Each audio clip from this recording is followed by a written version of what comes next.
Muy buenas noches, bienvenidos a 24 Horas Central. En forma unánime, la segunda sala del Tribunal Constitucional acogió a tramitación el requerimiento interpuesto por una profesora que busca retirar sus ahorros desde una AFP. Aunque el trámite recién comienza, la medida ya provocó un debate y también críticas. El caso de María Angélica marcaría un precedente. Podría ser una decisión histórica en materia previsional. Para ella ya es un paso agigantado. Fue una decisión que la llenó de esperanza. Ahora vive con la ilusión de traer directamente a su bolsillo la plata que cotizó durante 32 años en una AFP. Algo que para muchos jubilados es un anhelo. Y hoy día ya el Tribunal Constitucional se pronuncia y lo dice que es admisible. Para nosotros la sala 2 es la amamos. Yo por lo menos puse como respuesta, ¿no es cierto?, para pagar mi casa, que me quedan 5 años para pagar. Yo gano una pensión de 185.000 pesos, pero el dividendo es 212.000 pesos. Lo que recibe esta profesora con su jubilación no la alcanza ni siquiera para solventar otros gastos básicos. Durante su vida laboral logró un ahorro previsional de 45 millones de pesos. Ahora quiere ese dinero de vuelta porque podría correr peligro de perder su propiedad. Ella dice que de ahí nació esa imperiosa necesidad de presentar un recurso ante la Corte de Apelaciones, el que finalmente fue declarado admisible y que ahora revisará el Tribunal Constitucional. Una decisión que fue acogida de manera unánime. Esperamos que efectivamente el Tribunal Constitucional pueda establecer de que esto priva a las personas de su propiedad. Y mientras este caso avanza judicialmente, la situación de esta profesora generó de inmediato un debate a nivel nacional. En mi opinión, ese recurso de la Corte de Antofagasta y tanto lo que va a responder el Tribunal Constitucional no tiene ninguna validez ni fundamento, dado que tanto en el pasado como en el presente la Corte ha sido clarísima en respetar el derecho de propiedad. No queremos el dinero, como muchas veces se puede malinterpretar, para que cada una de las personas en términos individuales utilice estos fondos que son escuálidos.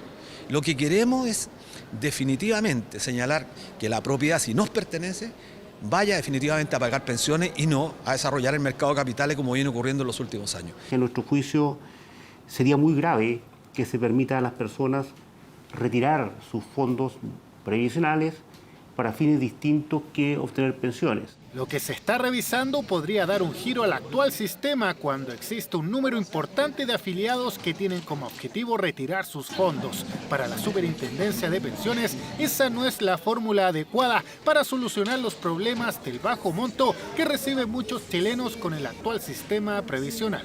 Propiciar alternativas para que las personas retiren sus ahorros sin darles ninguna solución real para que luego vivan durante toda su vida. Los chilenos cada vez estamos viviendo más y durante todo ese periodo tenemos que de alguna forma sostener en nuestro nivel de vida. O sea, cuando nosotros cuestionamos el derecho a la propiedad, estamos haciéndole un rajuño a la Constitución, que es algo muy positivo en este recurso de admisibilidad que hizo el Tribunal Constitucional. La petición de esta mujer cuenta con el respaldo de varias organizaciones. Ella dice que se están privando los derechos de propiedad y que los pensionados no reciben los frutos de la ganancia de una inversión realizada por años. Aunque el requerimiento de María Angélica aún deberá ser analizado por los miembros del Tribunal Constitucional. Sin duda, abre una discusión que eventualmente podría cambiar el actual sistema de las AFP. Tenía prohibido acercarse a su expareja. Sin embargo, luego de verla conversando con un hombre, fue por su escopeta y la asesinó. Parte de los hechos en torno al femicidio número 34 en lo que va del año y que abre el debate a la necesidad de implementar un sistema de monitoreo para el cumplimiento de las medidas cautelares. María Cristina hizo todo lo que estuvo a su alcance para evitar convertirse en la víctima de femicidio número 34 en lo que va del año. En julio pasado denunció a su expareja por amenazarla de muerte. El sujeto fue formalizado y pese a tener prohibición de acercarse a la mujer, la tarde de este lunes le disparó a quemarropa luego de verla con un hombre al interior de un vehículo. Ella presenta un impacto balístico en la región del tórax posterior y otro en la parte del cráneo. En las redes sociales de María Cristina Jiménez Orellana se observan estas imágenes de 2015, en las que aparece sonriente junto al padre de su hija de 3 años. Sin embargo, episodios de violencia intrafamiliar pusieron fin a la relación. Aún así, la familia de la víctima nunca imaginó un desenlace fatal. No se veía venir que fuera así tan tan grave como ocurrió. ¿Ella se lo callaba? Claro, la mujer, aquí en el campo sobre todo la mujer siempre calla las cosas. En este camino del sector de Idahue, a menos de 200 metros de la casa del imputado, Carabineros encontró el cuerpo sin vida de María Cristina Jiménez, de 45 años. Faltaban 20 minutos para las 6 de la tarde, cuando el sujeto llegó armado y disparó contra la pareja que permanecía al interior del vehículo. Ella concurre en horas de la tarde a conversar con esta persona precisamente porque él es un maestro más bien, que realiza labores y le iba a hacer unos arreglos en su casa. Entonces estaban conversando de esa situación, el imputado, que vive aproximadamente 200 metros del lugar, los sorprende y se devuelve, porque va primeramente a la casa de su padre a buscar el arma y vuelve con el arma a efectuar los disparos en contra de ellos dos. ¡Queremos justicia! ¿Falló el sistema de protección a la víctima que denuncia? Este hermano de María Cristina sostiene que no, ya que desde julio existían las medidas cautelares de prohibición de acercamiento, arraigo nacional, firma periódica y arresto domiciliario nocturno. Sería burdo que yo dijera que falló el sistema. Solamente que en realidad los hombres tienen que empezar a meterse en la cabeza de que las mujeres no son un objeto. No son dueños de las mujeres tampoco. La ministra de la Mujer, Isabel Pla, señaló que Chile necesita un sistema moderno para monitorear medidas cautelares y por eso trabajan junto a la cartera de Justicia para que las respuestas de las instituciones sean efectivas y oportunas. Lo telemático, lo digital está resuelto. Lo que nosotros tenemos que asegurarnos es la respuesta institucional cuando esas alarmas se despiertan, porque de lo contrario podemos generar una falsa sensación de seguridad en la víctima. La Fiscalía solicitó ampliar hasta el viernes el plazo de detención del imputado, ya que aún restan, entre otros, peritajes del Servicio Médico Legal, así como también la declaración del hombre que acompañaba a María Cristina, quien logró huir ileso. Cambio climático, duras críticas al gobierno de Nicolás Maduro y a la guerra comercial. El presidente Sebastián Piñera entregó su mensaje ante la Asamblea General de Naciones Unidas, en donde también respondió a Donald Trump. Si el presidente de Estados Unidos dijo que el futuro es de los patriotas, el mandatario chileno aseguró que no es incompatible ser patriota y pensar en un mundo global.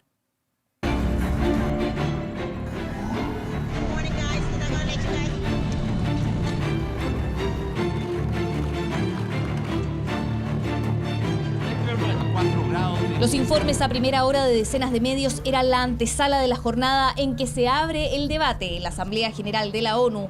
El día en que expone Donald Trump y una variada lista de presidentes, la ciudad de Nueva York siente la presencia de los operativos policiales terrestres y marítimos.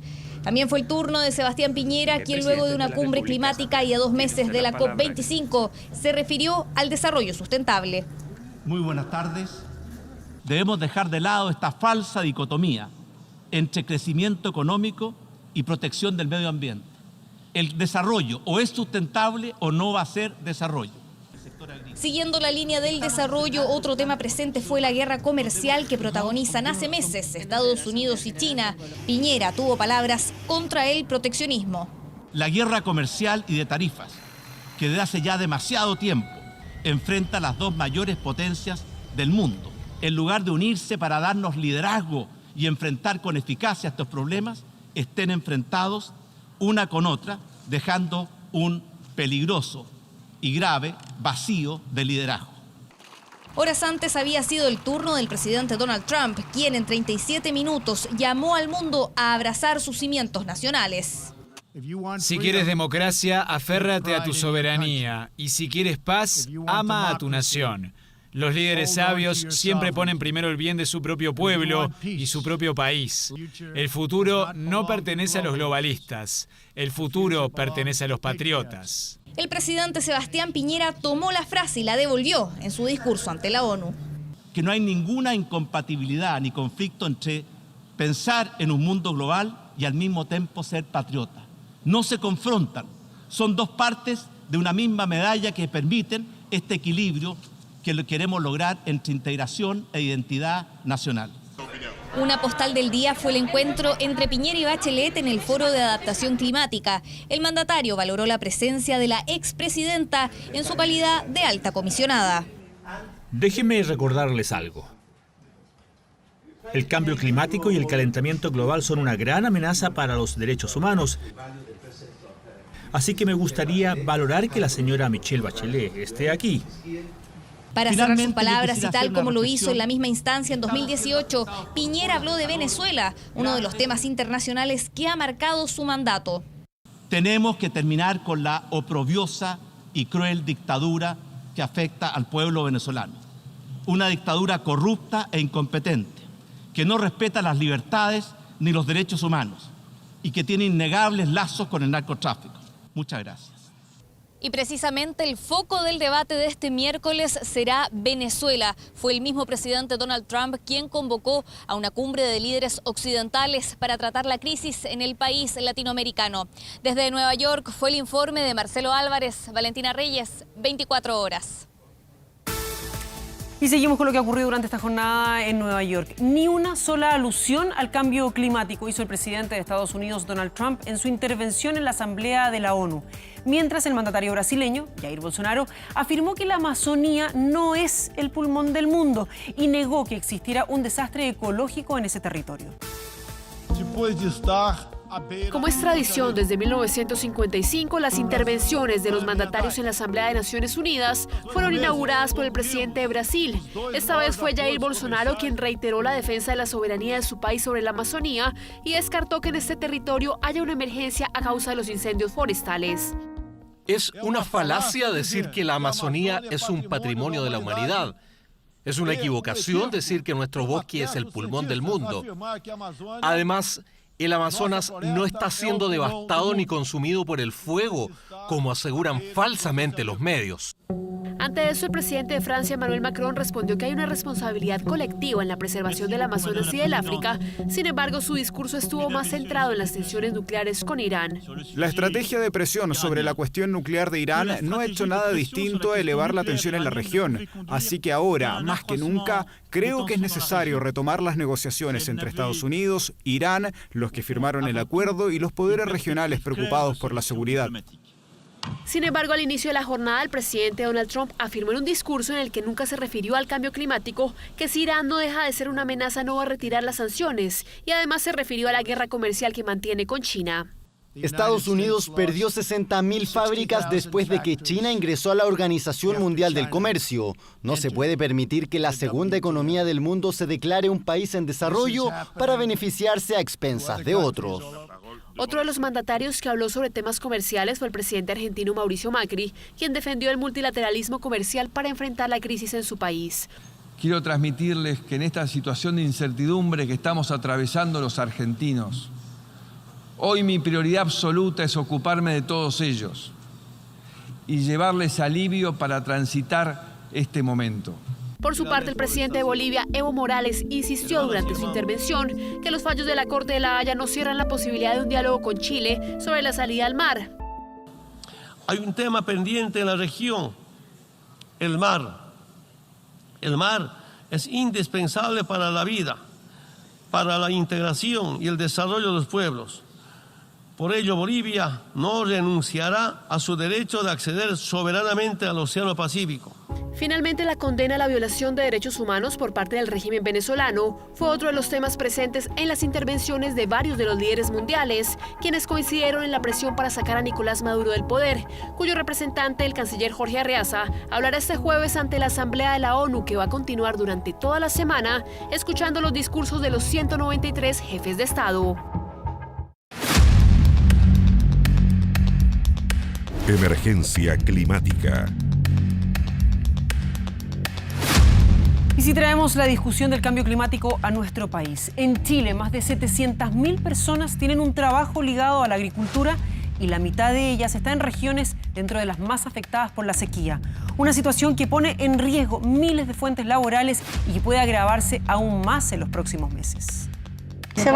Por décadas, Virginia utilizó sus manos para cosechar frutas y verduras. Hoy las ocupa para vender. Ya no tenemos trabajo nosotros temporera porque por el hecho de que está muy mala los trabajos, están malos, pésimos. Ahora tiene este pequeño puesto en Melipilla. Fue la alternativa que encontró para seguir trabajando en los campos. La situación empeora. Habíamos entre 30, 40, 50, 60 personas para ir a la cebolla de exportación, el ajo de exportación, a esmochar al potrero. ¿Y ahora? Pero ahora no lo tenemos eso.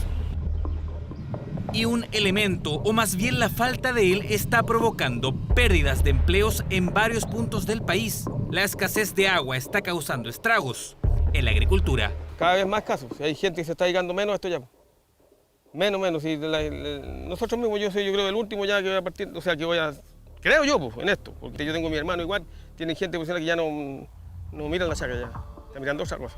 Fernando sigue dando la pelea, dice que es afortunado porque aún tiene algo de agua disponible. El problema es que la superficie que cultiva es menor y ya no necesita contratar a tanto personal. Ese tipo de agricultura genera un empleo que es por cuenta propia, que depende de su propia actividad y que muchas veces es el más vulnerable.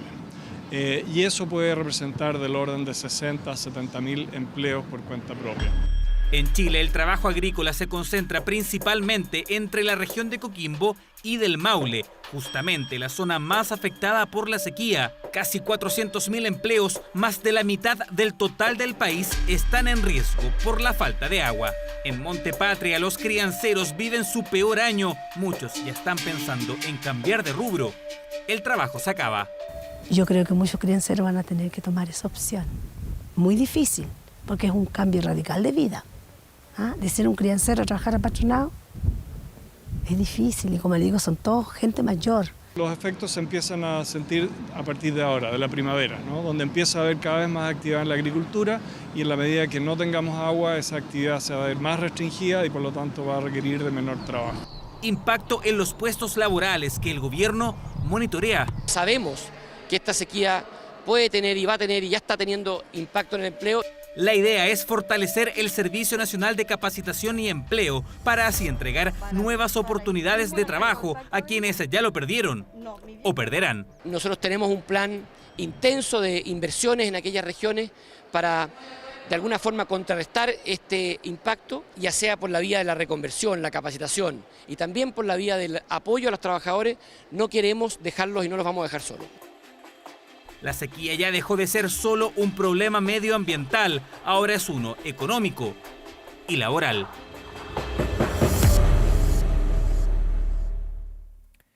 Y Greta Thunberg, la joven sueca que remeció a las autoridades con un fuerte discurso ante la ONU, ha sido blanco de críticas, también de inspiración para muchos. Con solo 16 años, impuso su preocupación por el calentamiento global, temática que no es indiferente para las nuevas generaciones. Pero, ¿qué opinan las jóvenes voces chilenas? Lo vemos en la siguiente nota. El cambio climático, para mí, la culpa sería de lo humano. Después de la revolución industrial, las emisiones de gas y ese hecho que nosotros estamos tirando al mar, al aire, ha aumentado en cantidades considerables. Nos enfocamos solamente en el dinero y en lo que estamos dañando el lugar donde vivimos, que somos huéspedes, porque la tierra no es de nosotros.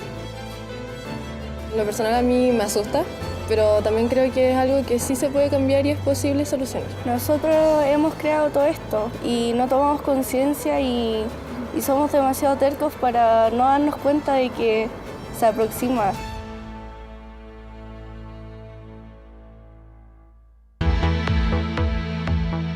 Yo creo como la mayoría del mundo preocupado por esto, pero nadie dice ya, hagamos algo. Todos somos los culpables por haberlo hecho. No hacemos algo para parar esta problemática, nunca vamos a poder cumplir los sueños. You have stolen my dreams and my childhood with your empty words. Es una niña que... Sueca. Ella está gastando, por así decirlo, tiempo que es para ella en ayudar a que el mundo, a que hagamos un cambio en el mundo. People are suffering. People are dying. Yo la considero un ejemplo que deberíamos seguir casi todos. Demasiada valentía como para pararse enfrente a un adulto y decirle, oye, cambia. Ella debería estar en clases, no yendo a la ONU rodeada de puros adultos que tienen un pensamiento totalmente distinto al de nosotros, porque los adultos nos piden a nosotros que cambiemos el mundo y no lo tenemos que cambiar solos. Él no se da cuenta, él se toma todo como un chiste. Sí. Personalmente lo encuentro patético. Tú ves que se está quemando el Amazonas, si tú ves que en tu país hay un invierno súper frío y no tomas acción ante eso y encuentras algo normal, yo creo que es una conducta irresponsable. Bueno, y uno ahí se da cuenta realmente que los adultos no están son muy a la ligera este tema. Muchas autoridades hablan, pero nadie hace nada.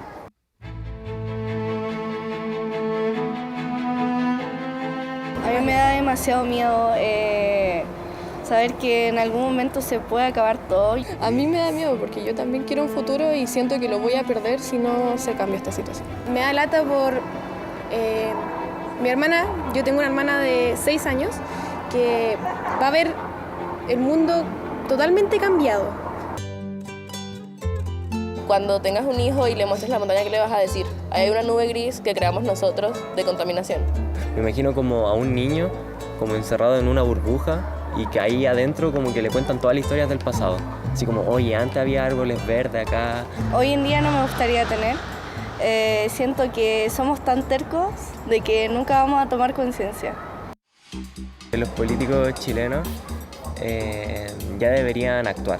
Que se pongan los pantalones. Yo creo que ellos son como la voz del pueblo, se puede decir. Y que dejen su avaricia de lado y nos ayuden. No era antes, es ahora. Esto lo hay que hacer ahora ya, no en 2 años más. Nosotros vamos a vivir el mundo que viene. Ya la gente que viene siendo más vieja de edad, etcétera, quizás no va a estar para ese entonces. Y los adultos nos piden que cambiemos eso, que lo mejoremos, pero ¿cómo lo cambiamos si no nos escuchan? A escucharlos entonces. Y vamos con otra información. Por primera vez en el Congreso se abrió una investigación a un diputado por acoso sexual. La denuncia es de un exfuncionario que acusó al parlamentario independiente Pedro Velázquez. El legislador se defendió y negó todas las imputaciones. Por cierto, es una tremenda pena. Jamás he tenido algún tipo de denuncia durante toda mi vida política. Así, el diputado Pedro Velázquez se defendió de una denuncia en su contra por acoso sexual. Me enteré en el día de hoy, por Tercero y la prensa, que se ha activado el protocolo sobre acoso sexual. Fue un exfuncionario de su equipo en Illapel quien acusó al representante de la región de Coquimbo. Se trata de un hombre de 39 años cuya identidad por protocolo la Cámara no puede revelar. Con Velázquez trabajó 1 año y 2 meses. En julio fue despedido. No me arrepiento, de verdad, de haberlo despedido, porque es una persona que, entre otras cosas, tiene 11 imputaciones por delitos y una de ellas es la violación de una menor de 18 y mayor de 14 acá en la ciudad de Viña del Mar. A esta supuesta violación, Velázquez sumó otros delitos, como un robo y una condena por violencia contra una expareja. Acusa que la denuncia por acoso sexual solo es una respuesta al despido de su ex asesor. Esta no es la primera polémica que enfrenta el ex DC. Como alcalde fue cuestionado por los aportes que solicitó para construir la reconocida Cruz del Tercer Milenio. Velázquez, recordado también por la construcción de la mezquita de Coquimbo, en 2006 se enfrentó a la justicia. La razón, la compra de un terreno a una particular y con ella acordar el incremento artificial de su valor. Fue el cierre de casi 3 años de enfrentamiento en los tribunales, que terminaron con Pedro Velázquez Seguiel condenado por fraude al fisco y con prohibición de por vida para ser alcalde. Condena que trajo costos cuando ya ejercía como diputado. La segunda vicepresidencia de la Cámara debió dejar, en medio de la polémica por una deuda de 280 millones de pesos al municipio. 6 años después, su nombre nuevamente copó titulares por esta denuncia de acoso sexual. La diputada del Frente Amplio, Gael Yomans, fue elegida por sorteo para indagar el caso. Quiero llevar a cabo de buena manera el procedimiento y dar garantía de que este primer procedimiento también sea una señal para quienes hoy día quieren hacer uso de estas denuncias. Primer procedimiento porque el protocolo de acoso cumplió apenas 6 meses en la Cámara. La diputada pretende entrevistarse con el denunciante. Esta persona es conocida por realizar denuncias falsas. No descarto, dado los ataques recibidos en Coquimbo, que esto sea parte también de una operación política en vista que mi hijo va de candidato a alcalde. 20 días tiene la diputada Yomans para recopilar los antecedentes. La decisión final la tendrá la Comisión de Régimen Interno. Integrantes que determinarán si la primera denuncia por acoso sexual contra un diputado tiene o no fundamentos. Y tras días de incertidumbre, los demócratas finalmente anunciaron su golpe contra Donald Trump. Desde este martes inició una investigación oficial para realizar un juicio político que podría sacarlo del cargo como presidente de Estados Unidos por la llamada trama ucraniana. Mientras el mandatario estadounidense se encuentra en la cumbre sobre acción climática de la ONU en Nueva York, desde Washington los demócratas confirmaron lo que hace días venían planeando. Hoy estoy anunciando que la Cámara de Representantes comenzó una investigación oficial para un juicio político. La mayor representante de la oposición a Donald Trump fue la encargada de entregar el anuncio del que será el tercer impeachment o juicio político en la historia del país, el primero para los republicanos. Las acciones realizadas por el presidente han violado la Constitución. Esta semana asumió que le pidió al presidente de Ucrania tomar acciones que lo podrían beneficiar. Acciones que tienen relación con el llamado de Trump al presidente de Ucrania para supuestamente presionar la reapertura del juicio llevado por la justicia de ese país contra una empresa local en la que tenía participación el hijo de su contrincante presidencial, Joe Biden.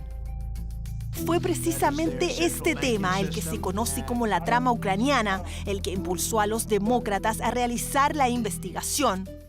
Tenemos un presidente que cree que no hay límite para su poder. Tenemos a un presidente que cree que está por encima de la ley. Perseguir a otro presidente para investigar a un oponente político para ganar una elección no es la conducta de un presidente estadounidense. Trump respondió con un video donde se burla de las intenciones de los demócratas y acusando que se trata de una caza de brujas en su contra. El secretario de Estado Pompeo tiene permiso de Ucrania para publicar la transcripción de la llamada telefónica. Ellos tampoco entienden por qué tanto problema.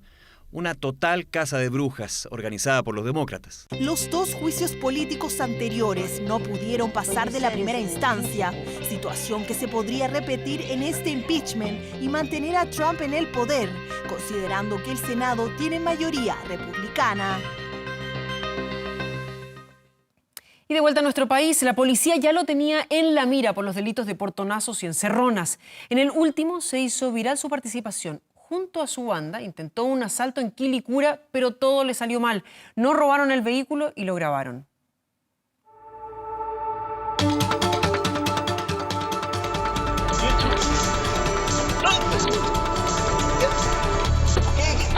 Retrocedí porque vi que no había ningún vehículo atrás. Aceleré y vi que estaba ese espacio, como se ve en el video, y logramos salir. Llegaba de Ovalle junto a su hermano la noche del 19 de septiembre. Iban al sector oriente delante de un vehículo oscuro que no se alejaría muchos metros. De hecho, a la altura de la Ruta 5 Norte con Américo Vespucio en Quilicura se detuvo repentinamente. Se trataba de una encerrona. Salió bien, pero no es algo como que recomendaría. Salió bien en el momento. Le salió bien, dice. Quien saluda tuvo un resultado idéntico. Mediados de junio, portonazo en el sector de Pedro Fontova Norte en Huechuraba. De un segundo vehículo bajaron 3 delincuentes. Afortunadamente, la víctima logró entrar a su condominio y escapar. ¿Qué relación tiene con la encerrona? Bastián Soto Delgado, de 31 años, con antecedentes por receptación y robo por sorpresa. El vehículo que participa en este delito está a su nombre y es el segundo en bajar en este último atraco. Se logra la detención el día de ayer, como dije, en horas de la tarde, en un recinto hospitalario, cuando este sujeto iba a visitar a un familiar. El ahora imputado iba de copiloto en este vehículo BMW sin sus patentes a la vista. Siguió por varios metros al Mini Cooper de las víctimas. Primero baja un delincuente que parece mostrar una pistola, luego una segunda persona que, según la investigación, es Bastián Soto. Lo hace sin armamento, pero con un rol activo en la encerrona. podrían habernos disparado, tal vez chocar con el otro auto y quedamos botados ahí, nos podrían haber pegado, no sé, como que salió el mejor de los casos, pero podría haber terminado mucho peor. El imputado fue formalizado por robo con violencia en calidad de autor. Las cámaras de la autopista más del auto de los hermanos fueron claves en su identificación. Lo increíble es que Bastián ya era blanco de la sección de encargo y búsqueda de vehículos de Carabineros, tanto por el portonazo como por otros 6 casos que continúan en curso, además de otros delitos. Él reconoce su participación en la encerrona en la declaración que prestó la Brigada de Robos Metropolitana. El imputado tiene una condena por robo de vehículo motorizado del año 2014. Además de una denuncia por violencia intrafamiliar de septiembre de este año, la policía lo fue a buscar a su casa, pero no estaba aparentemente por ese conflicto y no volverá por al menos 90 días, plazo que estará en prisión preventiva. Reportajes 24. Ajustes de cuentas, golpes y agresiones con armas de fuego son parte de la realidad que viven muchos consultorios del país. Más de 900 denuncias solo durante el 2019 aumentan la preocupación entre el personal médico y las autoridades. Una investigación de 24 horas revela impactantes imágenes y testimonios de profesionales que derechamente dicen trabajar con temor. ¿Qué me vas a ver? ¡No estoy ahí!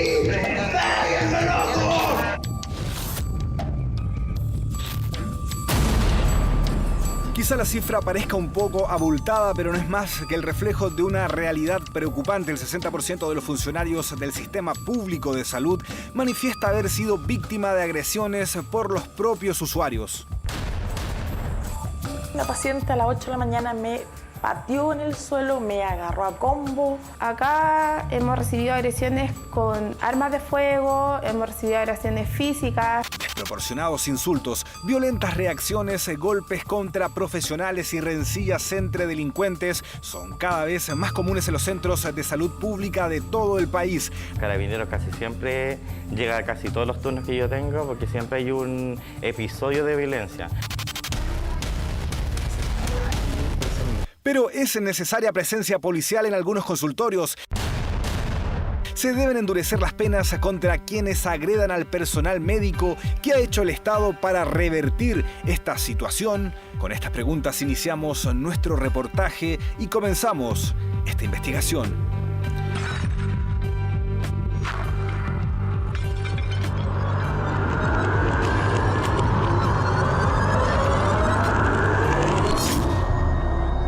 Consultorios son los centros de atención más cercanos a la gente. Están ahí, emplazados en el corazón de los barrios de cada urbe y a lo largo y ancho del país, en los pueblos más pequeños.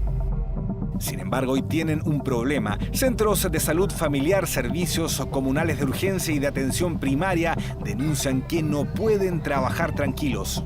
Parte de los funcionarios derechamente tiene miedo por los reiterados hechos de violencia que se registran al interior de los recintos. Solo durante el año 2018 sumaron 123 agresiones en distintos centros de atención. Situaciones peligrosas es que cerca del 60% de los funcionarios de la salud reconoce haber sido víctima de alguna agresión. Ciertos hechos de violencia escalan a situaciones como esta.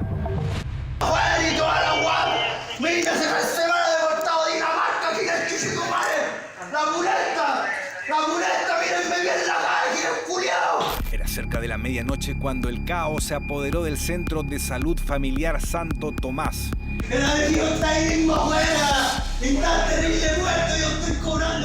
El registro es de comienzos del año 2019.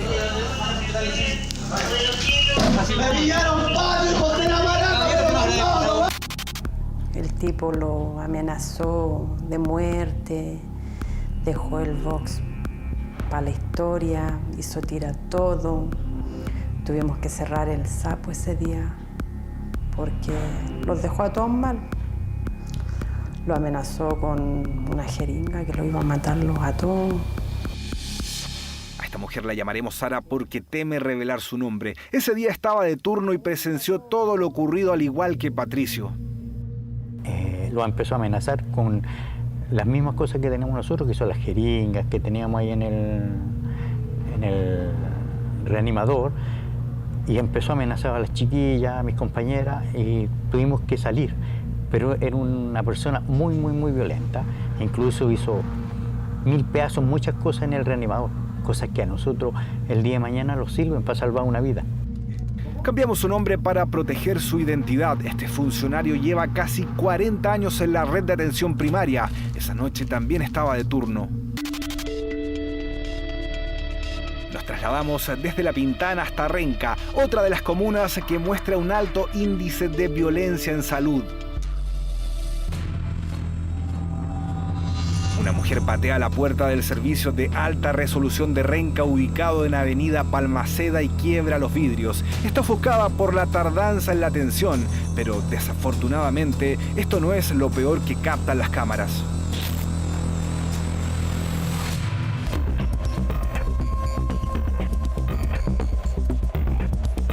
El resto de los pacientes poco importa. Hay dos mujeres que a un costado de la recepción también se atacan mutuamente.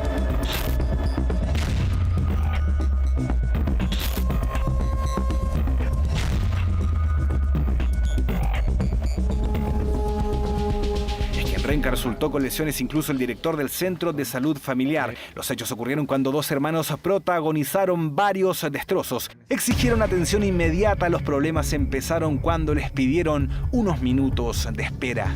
Lo que vi yo en primera instancia cuando bajé, porque fue justo a la bajada de la escalera, fue una persona sangrando, funcionarios tratando de retenerlo. Empiezo a mirar y el tipo está, digamos, uno de los dos está como loco, la verdad, digamos, fuera de sí. Pateó vidrio, pateó mamparas, rompió las mamparas, rompió puertas. El director del centro de salud jamás pensó que él también sería uno de los agredidos. Me pegó unos palos en la cabeza, me pegó 2 palos acá, uno en la espalda, muy fuerte, con mucha violencia, digamos, o sea, muy... Yo creo que si hubiera sido un palo más grande, no sé, la idea era matar. Desde entonces, la comuna debió implementar un plan de seguridad, 400 millones de pesos en cámaras y equipos de vigilancia, las mismas que hace poco captaron esta pelea en plena sala de espera.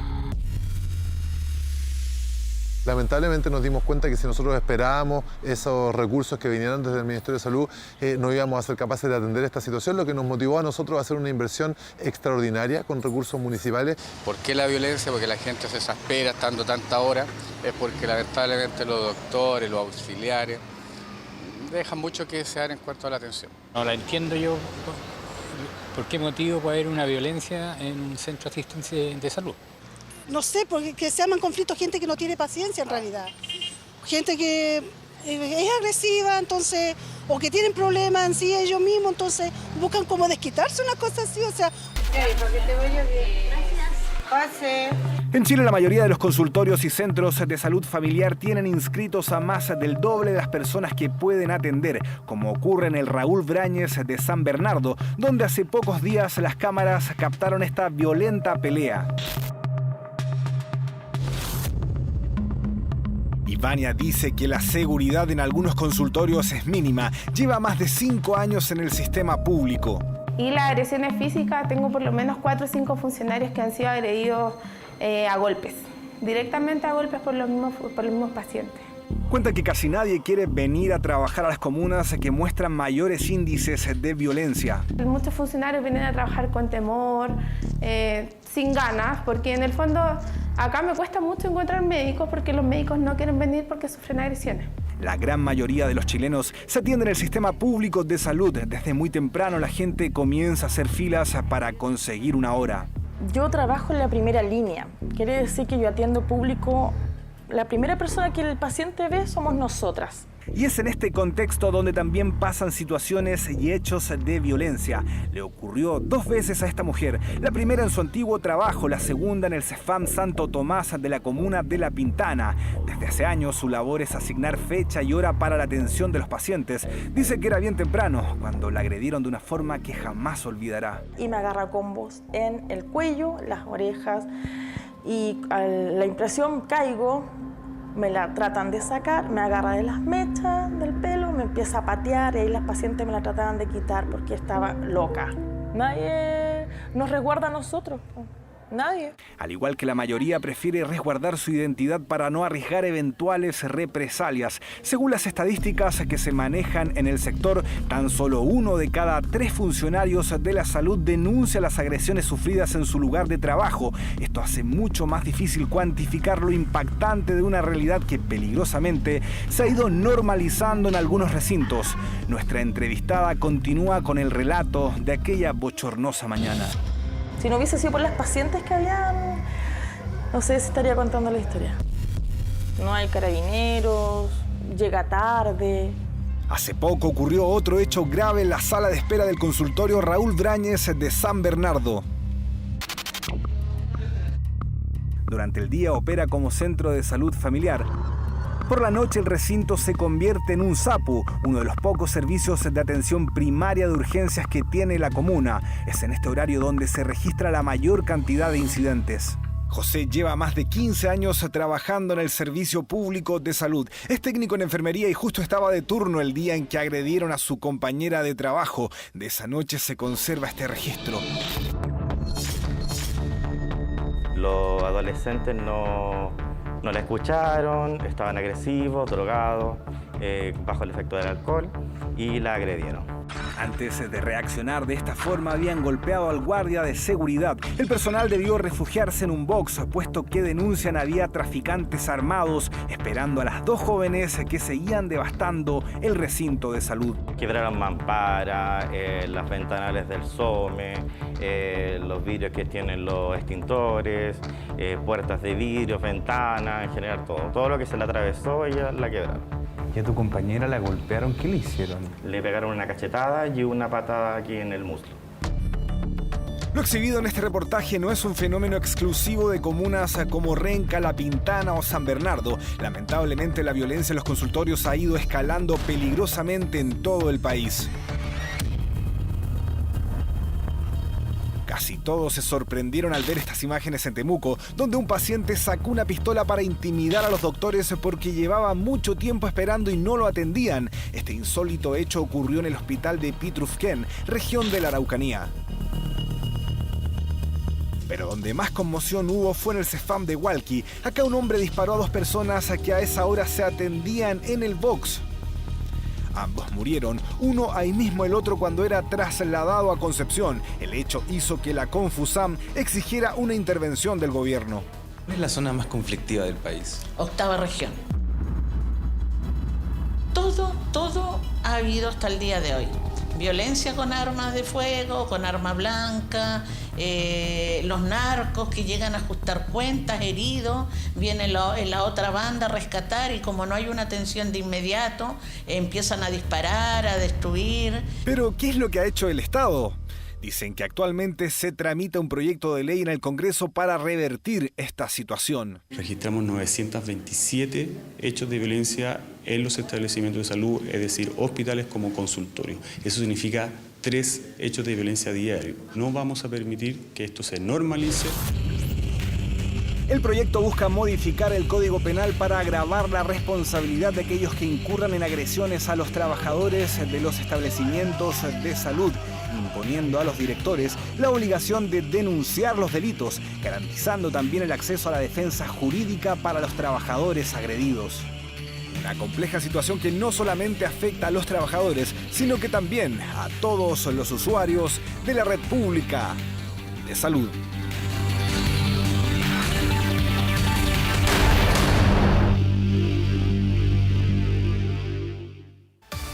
Rodeados de hielo, a la deriva y con temperaturas extremas, 3 investigadores polacos tuvieron que ser rescatados en la Antártica por la Fuerza Aérea de Chile. La embarcación en la que se trasladaban sufrió un desperfecto, lo que los obligó a solicitar ayuda. Rodeados de hielo en las frías aguas antárticas, 3 investigadores polacos tuvieron que ser rescatados por la Fuerza Aérea de Chile. El motor de su lancha sufrió un desperfecto y estuvieron por 3 horas a la deriva, soportando las bajas temperaturas del continente blanco. Ellos estaban yendo a buscar a 3 científicos para hacer un cambio de científico, pero no alcanzaron a llegar. La emergencia se gatilló a 24 kilómetros al este del aeródromo Teniente Rodolfo March en la Antártica. Luego de recibir un llamado por parte de la estación polaca Artowski, la Fuerza Aérea inició un rápido protocolo de rescate. A las 9:30 recibimos el mensaje, a las 5 para las 10 estábamos despegando y a las 10:20 estábamos vertical el Zodiac. A las 10:35 estaban los 3 tripulantes en la base polaca. Según los expertos, los riesgos que se corren al realizar investigaciones en el continente blanco durante el invierno son altos. Están monitoreando las colonias de pingüinos, están conociendo su desarrollo a través del invierno. Son muy pocas las investigaciones que se hacen en invierno en la Antártica. En realidad solamente el 4% de las investigaciones son en invierno, por justamente lo riguroso de las condiciones. Y porque ocurren estos accidentes. Es que las condiciones climáticas son inestables. Precisamente el viento y el movimiento de hielos habrían sido claves para aumentar el riesgo de esta operación. Si bien la bahía se congela completamente, sigue habiendo mucho hielo a la deriva y fácilmente con el cambio de los vientos uno puede quedar atrapado. Hay que planificar muy bien el trabajo. Lo bueno es que los científicos polacos tienen una amplia experiencia en el sector.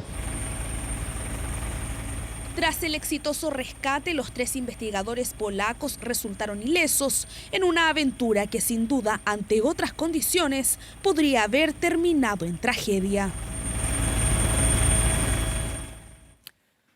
Demoras, rechazos y papeleos. Esto resume lo engorroso que puede ser la tramitación de las licencias médicas en el CONPIN.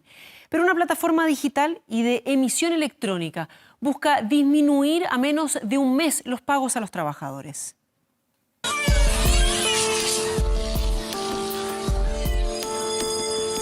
En los últimos años el CONPIN se ha vuelto un dolor de cabeza para muchos. Largas esperas, trámites engorrosos e incluso episodios de violencia en sus oficinas.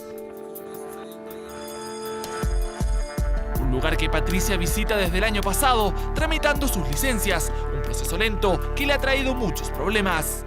Igual se demoran harto y habían dicho igual que los plazos iban a ser más cortos. A mí no me van a esperar, no me van a esperar la luz, no me van a esperar el agua, hasta que a mí me paguen la licencia para pagar. A la demora de los pagos se suma la burocracia, que Iván nos cuenta lo ha obligado a ir en varias ocasiones a dejar diversos papeles. Varias veces, no sé, ahí no me acuerdo ya, pues, trae papeles, trae otro papel, andan del médico, que el médico es de medicina general, claro, los consultores son de medicina general, no son especialistas. Reiterados reclamos que las autoridades buscan terminar a través de las licencias electrónicas, un proceso digital que busca agilizar las resoluciones de pagos. En el 2017, tan solo un 35% se tramitaba de esta forma. Hoy el 70% de las licencias médicas son electrónicas y se espera que al año 2020 el 100% se tramiten bajo este sistema. Cuando la licencia es completamente electrónica, es decir, el médico y el empleador está adscrito, la licencia se demora entre 25 y 26 días. Cuando el empleador no está inscrito en forma electrónica, eso puede llegar hasta los 34 días. Es por esto mismo que se creó un nuevo portal de internet para que las empresas se sumen a este sistema. Pero, ¿cómo funciona? Las empresas deben inscribirse en la página web. De esa forma, el médico emitirá una licencia electrónica que envía directamente al empleador. Luego este verifica los datos y adjunta liquidaciones de renta para calcular subsidios. Finalmente, los antecedentes se envían al CONPIN para verificar y evaluar el pago de las licencias. Con eso simplemente ya está inscrito y posteriormente le empiezan a llegar, si algún trabajador tiene una licencia médica emitida digitalmente, entonces la va a recibir ahí, le va a avisar el sistema y va a tener que emitir y tramitar todo lo que tenga que tramitar, de ahí sigue su paso digital. Hasta el momento, solo 34.000 empresas están adscritas a este sistema y han permitido que la resolución de pagos disminuyan de 70 a 30 días. Un proceso nuevo que ilusiona a Patricia e Iván. Sería genial porque lo pudieran hacer mejor así, online. A lo mejor sería más rápido, porque yo, como vuelvo a decir, 60 días es mucho. Eso es un avance mejor para todos, como para las empresas, como para los trabajadores. Nuevas medidas que vienen en auxilio del sistema del CONPIN y de quienes se sienten afectados por el largo proceso que viven antes de los pagos de sus licencias. Deportes. Maradona no gana y el fin de semana le toca con River. Valdivia sin superclásico, se desgarró el mago.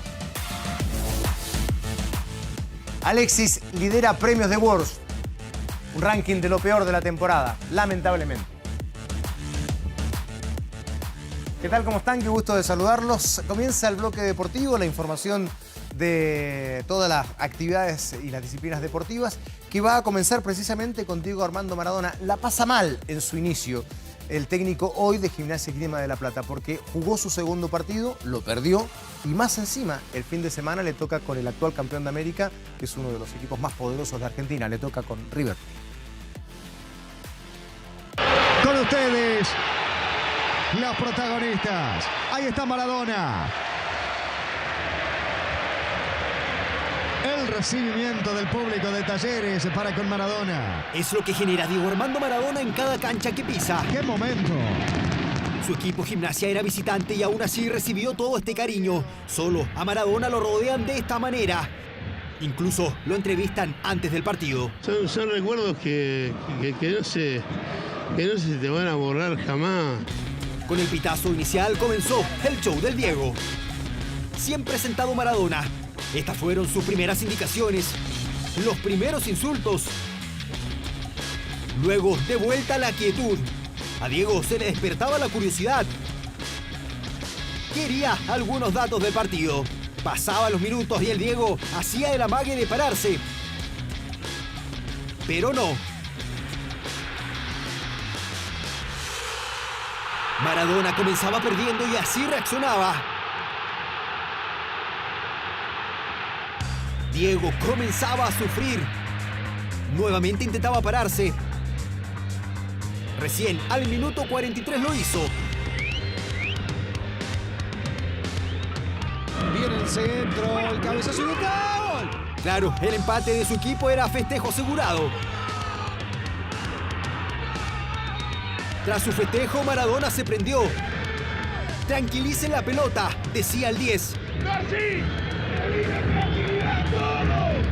La aguanta bien Boto, cayó Boto. ¡Penal!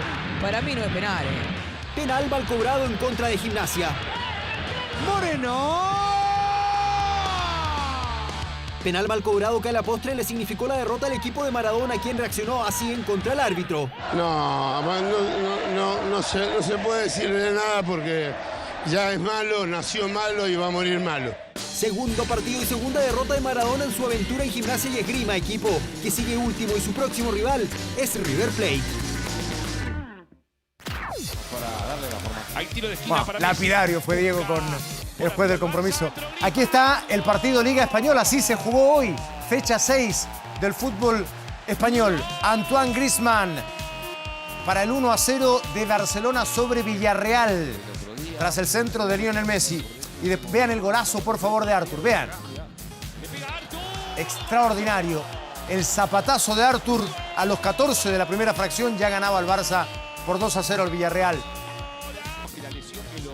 Y después se encienden las alarmas porque Lionel Messi vuelve a resentirse.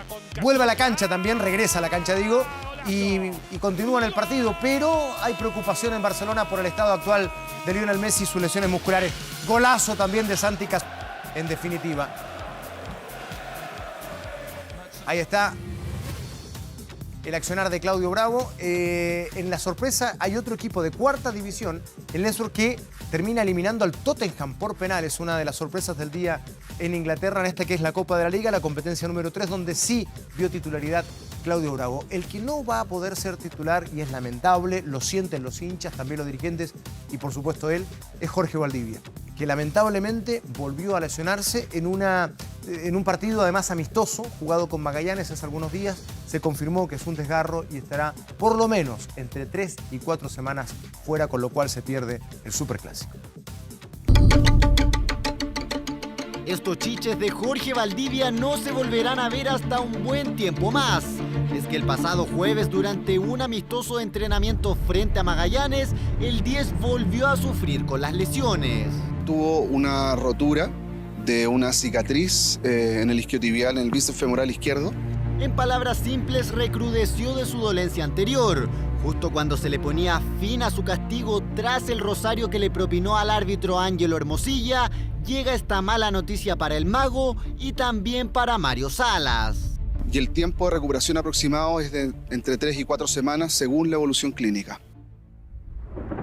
Y parece que la nube negra se instaló en el Monumental. A menos de 2 semanas para el Superclásico, el comandante pierde a un jugador clave. Pese a que su renovación con el cacique estaba prácticamente lista, esta nueva dolencia haría repensar ello. Un sector del directorio estaría evaluando su continuidad en Macul. Y dejo en manos de la institución y del entrenador si consideran que debo renovar y que el próximo año seré un aporte. Jorge Valdivia este año ha jugado 640 minutos de albo, apenas 7 partidos de los 28 encuentros oficiales de Colo-Colo. Cifras, lesiones y el famoso plan 60-40 tendrían en veremos su renovación. Hace exactamente un mes que el equipo de Mario Salas no suma un punto en el torneo y 39 días que no gana en el mismo. Además de ello, el comandante ahora tendrá que seguir lidiando con la ausencia del 10. La magia de Valdivia no estará ante Audax y tampoco ante la U en el Superclásico. El truco que guardaba Salas para salir del mal momento desapareció, justo cuando más mal lo pasa.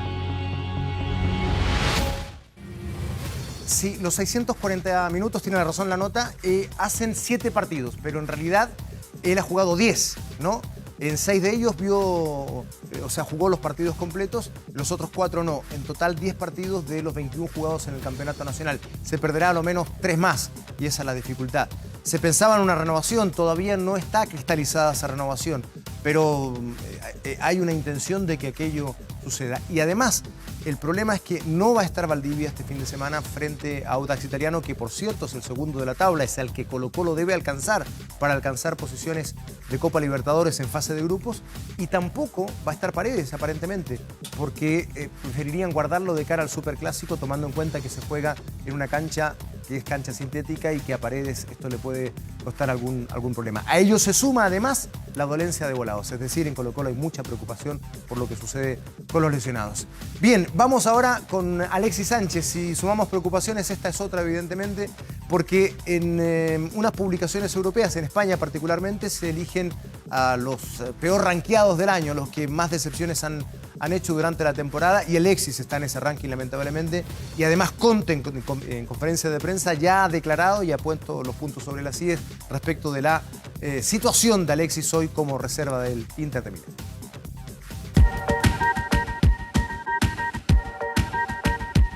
Lo mejor de lo mejor, la cara estelar del fútbol mundial se reunió este lunes en Milán, porque si los premios de Best ensalzaron a Messi, Klopp, Alisson y De Jong, este martes fue el turno no de los mejores, sino de los peores de esta temporada. Oh, Karius, it's a dreadful error and the chance here for Spor. Los premios que entrega el diario Marca volvieron a tener a Karius ahora en Turquía como el peor portero. También están Phil Jones del United como el peor defensa y Coutinho tras su paso en Barcelona como el volante más nefasto. Una lista lamentable que se completa otra vez con Alexis Sánchez como el peor delantero de la temporada. ¿Es Sánchez el peor fichaje en la historia del United? La está pasando mal.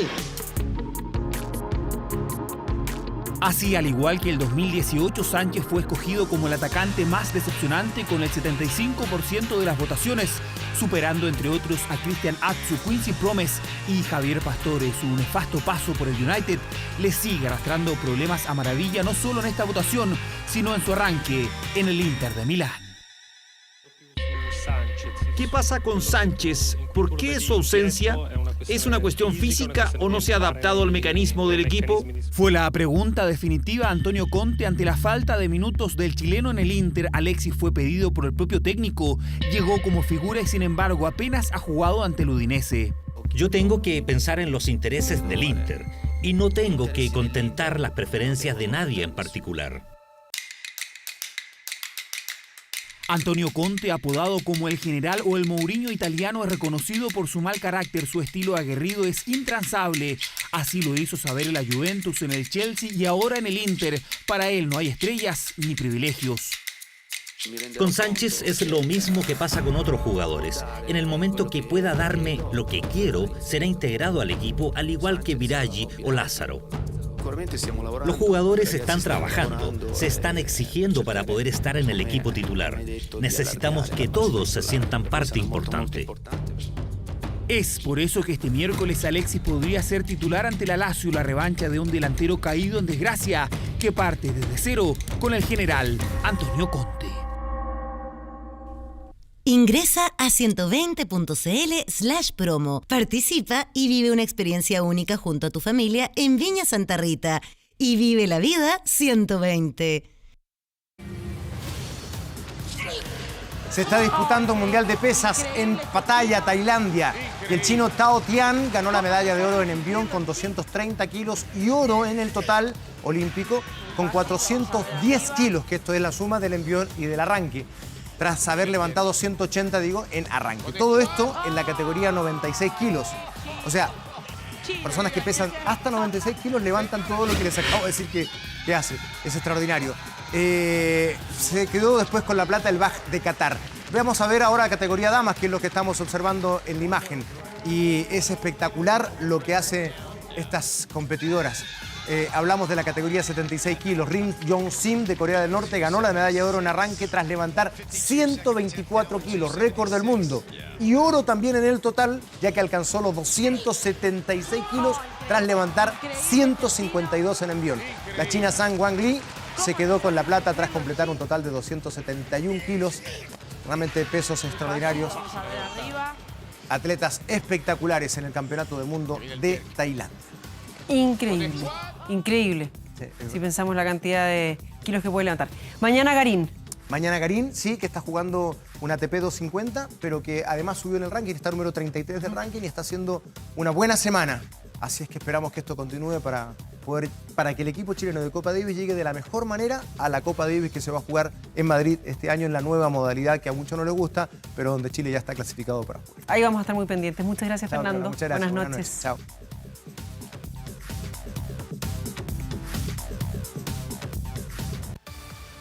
Y en el Hospital Van Buren de Valparaíso no se podrán agendar horas por genitoplastías o adecuación de género, al menos hasta septiembre de 2020. El motivo, el único especialista de esta intervención jubiló hace algunos meses y su reemplazo deberá pasar un año en Estados Unidos para poder iniciar sus labores. Se imprime ya.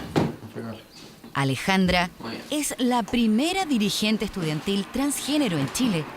Desde los 3 años se sintió distinta, se sentía atrapada. Durante años vivió un calvario sin saber qué le ocurría. Fue muy frustrante porque intentaba buscar respuestas y o se me negaban o se me decían de que estaba mal y que eso no correspondía. Por lo tanto tenía que ignorar esa idea que estaba en mi mente, ese pensamiento, ese sentimiento, y tuve que crecer técnicamente actuando. Hace un tiempo se sometió a una genitoplastía que cambió su vida por completo. Esperó 3 años desde que ingresó por primera vez al Hospital Carlos Van Buren, pero la interminable lista de espera la obligó a buscar una nueva alternativa. Tenía que esperar como 3-4 años para poder obtener mi operación dentro del policlínico y del hospital, por lo tanto la ansiedad ahí se dispara. Me di cuenta que en otros policlínicos de identidad de género estaban operando más fácil, la lista de espera era más corta. Por lo tanto, tuve que hacer algunos trámites para poder ir a operarme al sur y pude obtener la operación este año. Se reconoce afortunada. Suerte que no tendrán otros transgéneros de Valparaíso. El principal cirujano del hospital porteño, a sus 78 años y luego de 700 cirugías, jubiló hace unos meses y por ahora no tiene reemplazante. No sé si para bien o para mal voy a pasar a la historia como el doctor de los trans. Hay que tener un feeling especial y no tener ningún prejuicio y entender honestamente de que a esta persona usted le cambia la vida. Una vez que usted siente la gratificación que le proporciona al mismo paciente, ¿entiende? Y entender que usted le produjo un cambio vital definitivo, tan favorable. Igual es algo lindo, si bien es algo complejo, pero es lindo, porque es algo que te soluciona también la vida. Yo lo agradezco mucho. Solo en Valparaíso se realizan alrededor de 10 a 15 adecuaciones al año.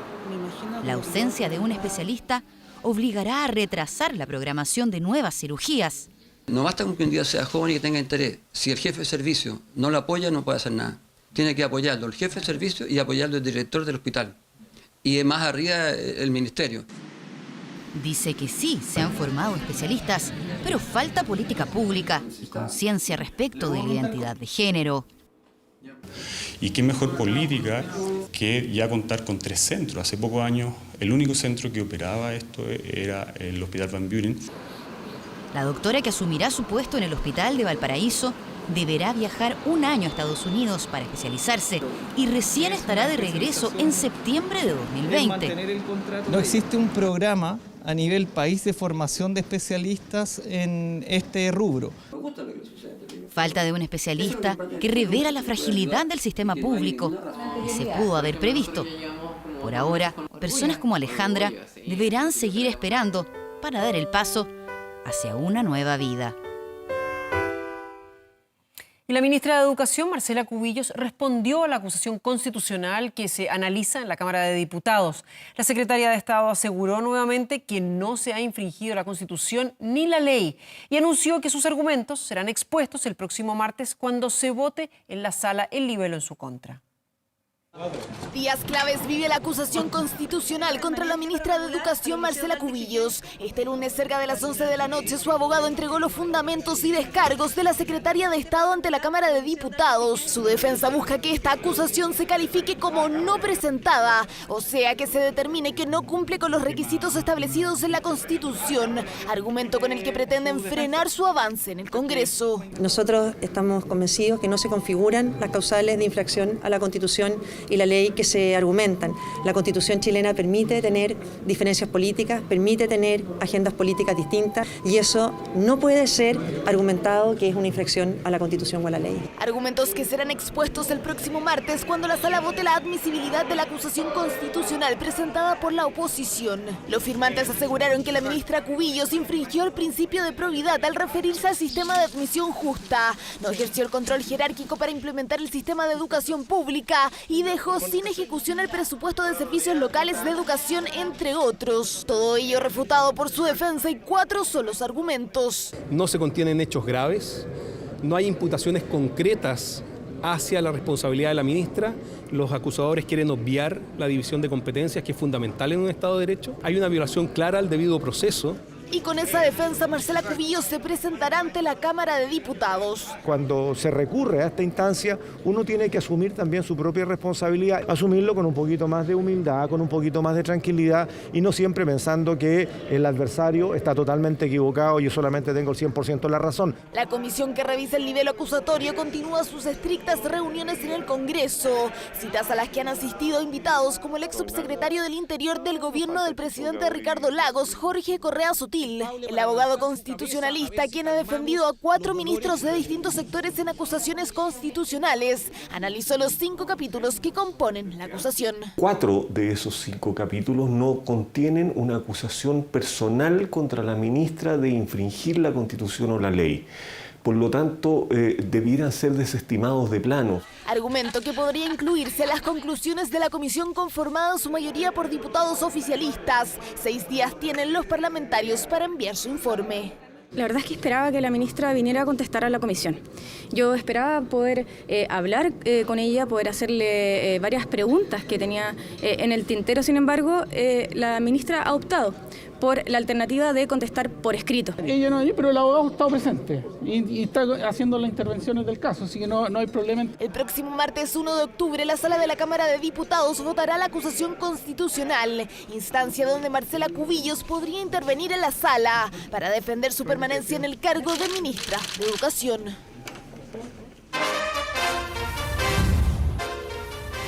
Más de 500 agricultores llegaron hasta la reformalización de los ejecutivos de CGE por los daños provocados tras los incendios forestales de 2017 en la región de O'Higgins. La Fiscalía busca el pago de indemnización a las víctimas. La estación cultural de Peralillo dejó de albergar números artísticos para transformarse en el improvisado tribunal que acogió en una audiencia inédita a las más de 500 de las 665 víctimas por las que fueron reformalizados los ejecutivos de CGE Esteban Bucetich, Pablo Yáñez y José Reyes como autores con dolo eventual de los incendios forestales que azotaron al secano costero de la región de O'Higgins en 2016-2017. Yo perdí 15 hectáreas más una casa con todos sus bienes. De Pumanque. A mí se me quemaron 200 hectáreas. En la audiencia se discutiría una salida alternativa al juicio, una suspensión del proceso penal con la condición de que la empresa CGE indemnice a todas las víctimas librando de un juicio y eventual penas de presidio a los ejecutivos de la firma, cuyo gerente de operaciones salió del improvisado tribunal sonriente, pero en silencio. ¿Cuánto está dispuesto a pagar la CGE a las víctimas de los incendios? El compromiso siempre de mis representados y de la empresa para la cual trabajan ha sido buscar soluciones para esas víctimas más vulnerables. A pesar de que la salida alternativa fue promovida por la Fiscalía, en la audiencia quedó claro que se trata de un acuerdo con el que paradójicamente no todos estaban de acuerdo. La CGE quiere poner las condiciones, pues eso no puede ser. Tienen que responderlo por el caso de los incendios. De acuerdo a la oferta que nos hagan, porque no nos han hecho ninguna oferta. La Fiscalía lo que ha hecho con CGE es tratar de engañar, y lo digo derechamente porque así se lo he hecho saber a la Fiscalía Nacional, a las víctimas, señalándoles que este acuerdo es beneficioso para ellas cuando al revés. Querellantes solicitaron cerrar el caso. El tribunal rechazó a petición de la Fiscalía, que insistirá en la suspensión condicional que en esta jornada no fue discutida porque al menos 100 de los afectados no fueron notificados. Creemos que es lo más óptimo para las víctimas que voluntariamente deseen acceder a esta suspensión, porque no es una imposición de nadie. Si habrá acuerdo o no, todo se definirá en la audiencia programada para el 17 de diciembre, mes en que se cumplirán 3 años de los incendios forestales. Y esta noche el Senado aprobó en general el proyecto de ley Gabriela que amplía la categoría de femicidio y busca incluir al noviazgo y al pololeo. La iniciativa fue respaldada con 30 votos a favor y 2 abstenciones. Ahora fue devuelta a las Comisiones Unidas de Mujer y Constitución de la Cámara Alta para hacer los últimos ajustes particulares y en 7 días volverá a ser votada en el Senado. El texto, recordemos, modifica el tipo penal del femicidio para que puedan ser considerados también crímenes que pololos y novios cometan contra sus parejas. Y así surgió luego del caso de Gabriela Alcaíno, recordemos, quien fue asesinada junto a su madre por el ex pololo de la joven.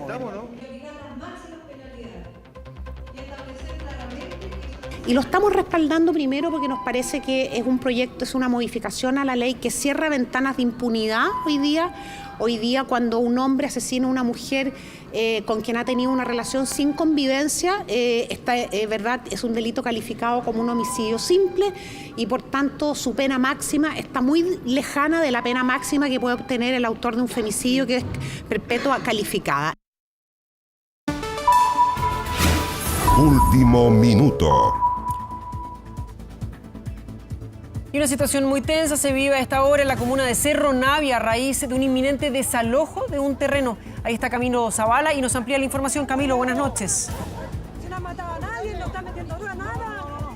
Carola, ¿cómo estás? Te cuento que acaba de llegar personal de Fuerzas Especiales, aproximadamente unos 15 carros policiales. Y sí, se vive una situación bastante tensa con estos pobladores que se encuentran en este terreno ubicado en calle Serrano con rodoviario, ubicada acá en la comuna de Cerro Navia. Están todos muy expectantes. De hecho, las personas que se encuentran acá en esta toma salieron, dejaron una fogata e incluso hicieron una suerte de zanja con palas. Se comenzaron a cavar acá en este sector para evitar el ingreso de personal de carabineros, quienes acaban de llegar hasta este lugar. También podemos ver acá que justo al frente hay varios edificios donde han salido muchos vecinos para apoyarlos debido a esta situación. Estábamos recién conversando con una de las personas que vive acá en este campamento y nos dicen que se lo tomaron el 2 de septiembre. Y un dato muy importante con respecto a esta situación es que todos son de etnia mapuche. Llevan acá varios días entonces y ya se dio esta orden para que llegara personal de Fuerzas Especiales hasta este lugar para que los desalojen. Una situación muy tensa se vive aquí y con muchísimo personal de carabineros que han llegado justo acá a esta intersección que yo ya les nombraba. Estamos muy pendientes acá y seguimos atentos esperando a ver si finalmente carabineros, personal de la policía uniformada se acerca hasta este lugar mientras se van saliendo todos estos pobladores, estas personas, comuneros mapuches que vienen saliendo, donde incluso hay niños y personas de la tercera edad. Ustedes ya lo están viendo ahí en imágenes, Carola. Camilo, sí, estamos viendo la cantidad de personas aproximadamente que hay en el lugar. Todos están reclamando que ellos llevan ahí desde principios de mes, ¿nos decías? Sí, tal cual, llegaron hasta este lugar el 2 de septiembre, es un terreno baldío, un sitio eriazo bastante grande, que contempla un sector importante acá de esta intersección, de esta calle Rodoviario con Serrano. Nos decían que están bastante preocupados porque ellos auguraban que podía ocurrir una situación de estas características, que llegara hasta este lugar personal de fuerzas especiales. Les había llegado el dato básicamente y es por eso que decidieron salir a la calle. Ellos están con banderas, prendieron una fogata hace solo un ratito atrás acá muy cerca y también hicieron esta suerte de zanja en este lugar donde cavaron para evitar que fuerzas especiales, que los uniformados ingresaran hasta donde levantaron sus casas. Ahí, Camilo, ¿hay alguna posibilidad? No sé, fuerzas especiales, veíamos que estaba el camión ahí ya estacionado, pero no ha habido ningún contacto entre estas personas y carabineros, ¿no? No, vamos a ver si podemos conversar con uno de los dirigentes. A ver si nos aguantan un segundo. Por favor. Bueno, ¿cómo le va su nombre, por favor? Mi nombre es Bernardo Cariceo, soy dirigente mapuche y pertenezco a la organización Taíne Buen Rucamapo. Bernardo, bueno, coméntenos, ¿desde cuándo están acá? Es cierto que están desde el 2 de septiembre, tenemos ese dato, ¿es así? Estuvieron del 2 de septiembre, pero hoy día nosotros entramos porque igual el serbio está buscando una solución. Y doy gracias también a la gente, los asesores del serbio que nos acaban de llamar para tener una reunión el viernes a las 4 de la tarde con ellos en el serbio. ¿Ya? El problema es que como la intendencia se le ocurre mandar tanto vehículo, tanta policía para la gente. Nosotros somos mapuches, aquí no hay gente ladrona, hay niñas y de todo. ¿Ustedes están dispuestos al diálogo entonces antes que se provoque una situación? Sí, eso es lo que queremos, un diálogo. Nosotros queremos un diálogo y eso lo vamos a tener. Los vamos a sentar el 27 a las 4 de la tarde con el ministro y con el director del Servio. Perfecto, muchas gracias. Bueno, cerramos este contacto acá con esta imagen de todas estas personas que han salido a protestar, mientras acá en las inmediaciones se encuentra personal de fuerzas especiales que en cualquier minuto comienzan a ir directamente hasta este campamento ubicado en la comuna de Cerro Navia. Camilo, muchísimas gracias por toda la información. Esperamos que haya diálogo entonces. Buenas noches. Y con esa información vamos a una brevísima pausa. Ya estamos de vuelta con ustedes, no se vayan.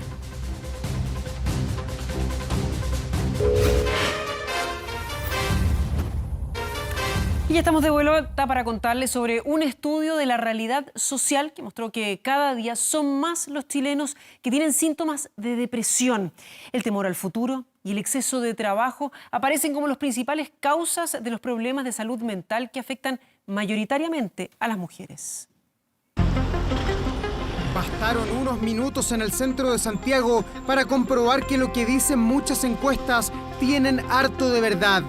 Cada vez hay más gente con trastornos del sueño, problemas de ansiedad y temor a enfrentar el futuro. Me cuesta para dormir. Me cuesta dormir. Problemas para dormir puede ser un poco. La encuesta anual del Centro de Estudios de Conflicto y Cohesión Social preguntó por la salud mental de los chilenos.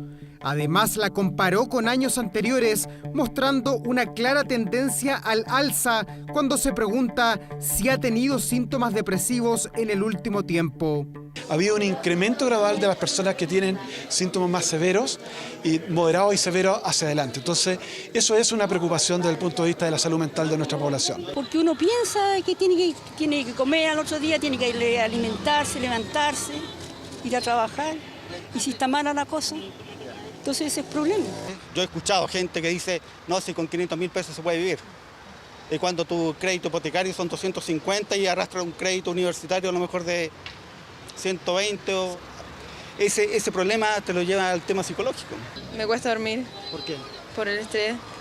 ¿Y por qué estás estresado? Porque tengo que estudiar. Que llevamos el peso a la casa, los hijos, el trabajo y la responsabilidad de la crianza y soportar al marido, pues, que no es fácil.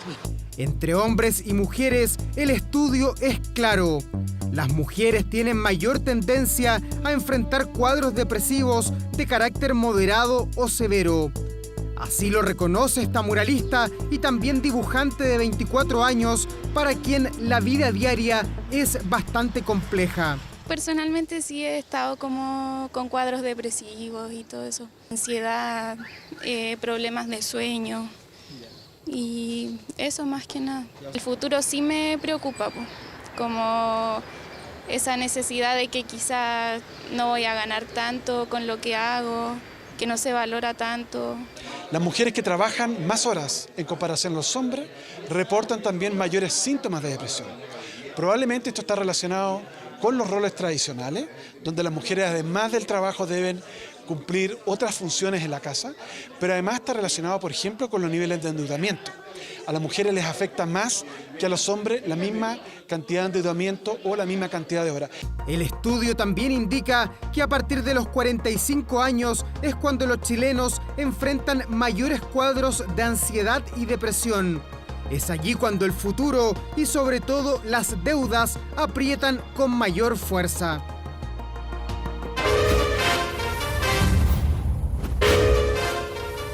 Siete chilenos de diferentes regiones del país fueron premiados por la campaña Camiseteados por realizar en forma desinteresada proyectos sociales que son un aporte para su comunidad. En una difícil votación y tras analizar los casos de 2.100 postulantes de este año, el jurado eligió a quienes se destacaron por desarrollar soluciones innovadoras para las necesidades de su entorno. Entre los seleccionados están iniciativas de apoyo a personas transgénero, propuestas medioambientales, reparación de espacios públicos y programas deportivos. Esto solo entre tantas otras. Los proyectos premiados recibirán asesoría de expertos para perfeccionarse y su labor se difundirá a través de las pantallas de TVN. Luego de eso, tocará el turno al público, a ustedes, ya que por votación popular en el sitio www.camiseteados.cl, la ciudadanía podrá escoger al favorito de los 7 ganadores. Durante los 4 años de existencia, la campaña Camiseteados que impulsa TVN junto a otras sus obras sociales y medios de comunicación han demostrado que existen miles de chilenos que trabajan por cambiar la realidad de su comunidad. Felicitaciones para ellos y por supuesto estamos esperando desde ya sus votos. Este es un programa que busca reconocer y destacar a personas que anónimamente, con mucho silencio y a veces con esfuerzo, sacrificio personal, incluso recursos personales, entregan un granito de arena y ayudan en su comunidad. Y pues bien, TVN entonces cumple con esa misión y tarea pública de reconocer, aportar a la búsqueda de estos ejemplos de vida cívica, pública. La verdad, esto no es un concurso ni un premio. Esto es una forma de reconocer el país que queremos construir, que está trabajando Camiseteados, y por lo tanto el reconocimiento de verdad es que haya muchos que se atrevan a decir: mi caso es un caso que debe ser replicado, ejemplar, y que quiero que otros imiten, porque esa es la forma de construir un país con más integración. Estamos muy contentos de tener nuevamente los 7 ganadores de Camiseteados del año 2019 y que me pareció difícil, como es todos los años, escoger entre miles de postulantes a solo 7 personas que son un ejemplo para el país, porque cada uno de los que postulan son personas que ya tienen la camiseta puesta. Así que a ponerse todos la camiseta y tratar de hacer de nuestro Chile un Chile mejor. Que esté muy bien, muy buenas noches.